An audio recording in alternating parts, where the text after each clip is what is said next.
اعوذ باللہ من الشیطان الرجیم بسم اللہ الرحمن الرحیم اللہم صلی علی سیدنا و مولانا محمد وعلی آل سیدنا و مولانا محمد وبارک وسلم۔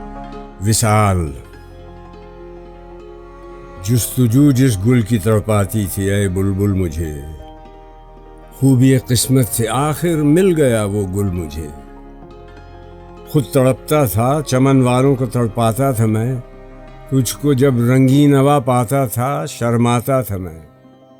میرے پہلو میں دل مضطر نہ تھا سیماب تھا، ارتکاب جرم الفت کے لیے بیتاب تھا۔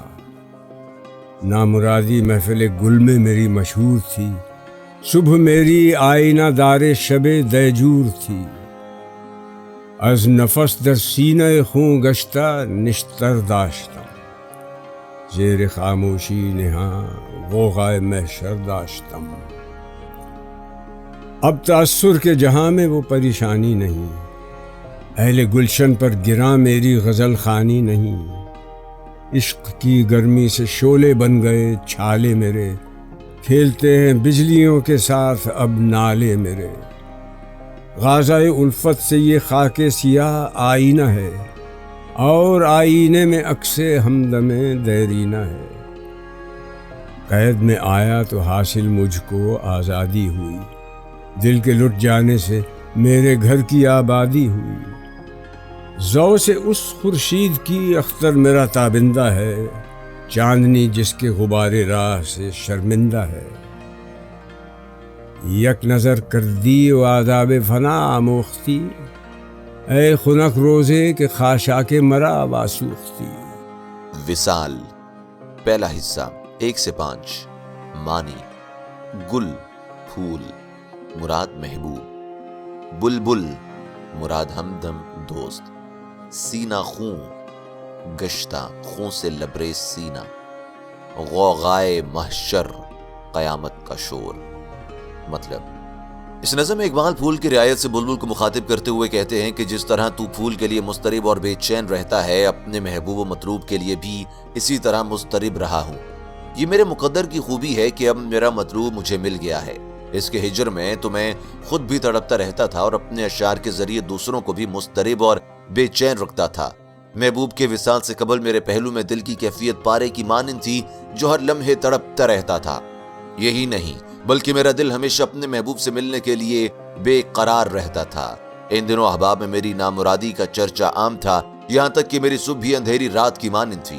ان لمحات میں میرے خون شدہ سینے میں سانس کے آمد و رفت اس نوعیت کی تھی جیسے کوئی نشتر چلا رہا ہو، جبکہ میری خاموشی میں قیامت کے ہنگامے پوشیدہ تھے۔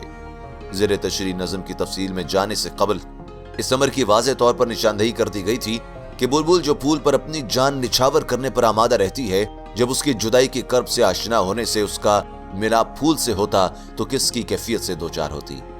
اقبال نے بھی اس مماثلت سے اپنے محبوب کے فراق کے بعد وصال کی کیفیت کا خوبصورت انداز میں اظہار کیا ہے۔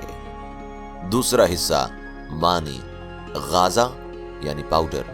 مطلب ان اشعار میں اقبال یوں گویا ہوتے ہیں کہ محبوب سے وصال کے بعد میرے تاثرات میں اضطراب و انتشار کی کیفیت ختم ہو گئی ہے، جس کے نتیجے میں میرے اشعار میں وہ شگفتگی اور مسرت کا اظہار ہو رہا ہے کہ میرے احباب ماضی کی طرح پریشان ہونے کے برعکس ان اشعار سے بڑی حد تک لطف اندوز ہو رہے ہیں۔ عشق کی حرارت سے میرے آبلوں میں حرارت پیدا ہو گئی ہے اور میرے نالے اب بجلیوں سے کھیل رہے ہیں، یعنی ان میں بجلی کسی تاثیر پیدا ہو گئی ہے۔ محبت کے جذبے نے میرے آئینے دل میں چمک پیدا کر دی ہے جس میں محبوب کا عکس نمایاں ہو رہا ہے۔ عشق کی قید میں گرفتار ہوا تو میرے دلی جذبات کو حقیقی آزادی حاصل ہو گئی۔ میں نے اپنے دلی جذبات سے اپنے محبوب نشاور کر دیے تو یوں محسوس ہوا کہ میرا ویران دل صحیح معنوں میں آباد ہو رہا ہے۔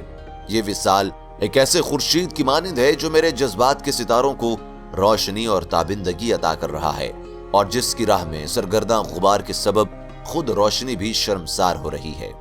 آخری شعر فارسی زبان میں ہے جس میں محبوب سے مخاطب ہو کر اقبال کہتے ہیں کہ تو نے مجھ پر ایک نظر ڈال کر عشق میں فنا ہونے کا طریقہ سکھا دیا ہے، اور وہ لمحات خوب تھے جب تیرے عشق نے میرے جسم کے خاشاک کو جلا کر خاک کر دیا تھا۔